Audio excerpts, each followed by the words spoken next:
Hey guys, તમારી સાથે પણ ક્યારેક ને ક્યારેક તો એવું થયું જ હશે કે તમે કોઈ પણ વસ્તુ વિશે વિચારતા હોય અથવા તમારા ફ્રેન્ડ સાથે વાત કરતા હોય અને થોડા ટાઈમ પછી જ્યારે તમે મોબાઈલ હાથમાં લ્યો, ફેસબુક ખોલો, ઇન્સ્ટાગ્રામ ખોલો, યુટ્યુબ ખોલો કે ગૂગલ ખોલો, ગમે તે વસ્તુ તમે ખોલો અને તમે જે વસ્તુ વિશે વાત કરતા હતા એના રિલેટેડ જ તમને એડવર્ટાઇઝ જોવા મળતી હશે.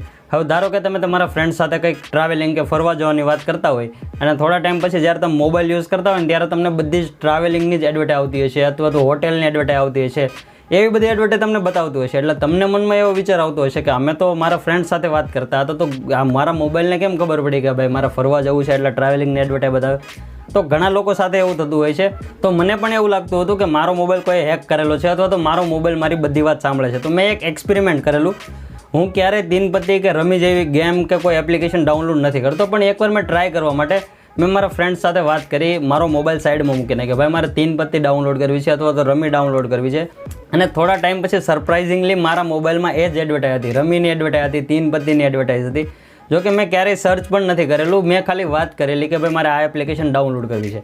ગૂગલ મને સામેથી એવી એપ્લિકેશન્સની એડવર્ટાઇઝ બતાવતું હતું. એટલે મને એવું લાગ્યું કે આ કંઈક ને કંઈક તો હશે કે આપણા મોબાઈલ આપણી વાતો સાંભળતો હોય તો જ એને ખબર પડે કે ભાઈ હું આ વસ્તુ વિશે વાત કરું છું. તો તમારી સાથે પણ એવું થયું હશે. ઘણીવાર તમે એવું થોડુંક રિયલાઇઝ કર્યું હશે કે તમે કઈ વસ્તુ વિશે વાત કરતા હોય અથવા તો વિચારતા હોય અને તમને એની જ એડવર્ટાઇઝ આવવાનું ચાલુ થઈ જાય. તો તમે કન્ફ્યુઝ ના થતા આ વિડીયોમાં હું તમને એક એવું સોલ્યુશન આપવાનું છું જેથી તમે બંધ કરી શકો તમારા મોબાઈલ તમારી બધી જ જે વાત સાંભળે છે ને એ આજ પછી નહીં સાંભળે.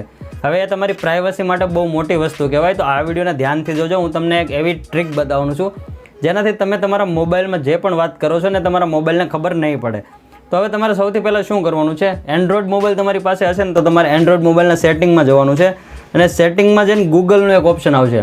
હવે જે તમે સેટિંગમાં ક્લિક કરશો ને એટલે એક ગૂગલ ઓપ્શન આવશે, એના પર ક્લિક કરશો ને એટલે તમારું ઈમેલ એડ્રેસ આવશે. હવે ઈમેલ એડ્રેસ નીચે મેનેજ યોર ગૂગલ અકાઉન્ટ લખેલા આવશે, એના પર તમારે ક્લિક કરવાનું છે.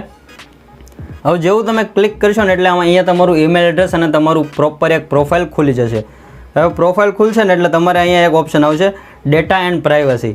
ડેટા એન્ડ પ્રાઇવસી પર ક્લિક કરશો એટલે નીચે સ્ક્રોલ કરવાનું છે અને હિસ્ટ્રી સેટિંગ આવશે. હવે હિસ્ટ્રી સેટિંગમાં એક નીચે ઓપ્શન હશે વેબ એન્ડ એપ એક્ટિવિટી. એના પર ક્લિક કરશો ને એટલે તમને ઓપ્શન જોવા મળશે.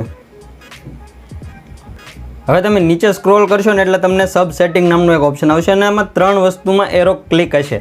એમાં લાસ્ટ વાળું તમે વાંચો include voice and audio activity. હવે જો એ તમારું એક્ટિવેટ હશે અથવા તો ટીક હશે ને તો તમારો મોબાઈલ તમારી વાતો સાંભળતો હશે અને જો ટીક નહીં હોય ને તો તમારો મોબાઈલ નહીં સાંભળતો હોય. ઠીક છે. તો જો તમારે એવું ઈચ્છતા હોય કે તમારો મોબાઈલ હવે તમારી વાત ના સાંભળે તો એ ટીક જે છે ને ચેક માર્ક એને કાઢી નાખવાનું છે. એટલે તમારી જે વોઇસ એક્ટિવિટી છે પછી તમે કંઈ પણ બોલશો અથવા તો કંઈ પણ તમે વાતો કરતા હશો તો તમારું ગૂગલ અકાઉન્ટ એને એડોપ્ટ નહીં કરે. ઠીક છે. તો આ એક તમારું ગૂગલ અકાઉન્ટનું સેટિંગ છે. તો તમે તમારા મોબાઈલમાંથી ઇઝીલી ડિસેબલ કરી શકો છો અને તમારી પ્રાઇવસીને ઇન્ક્રિપ્ટ કરીને સેફ રાખી શકો છો.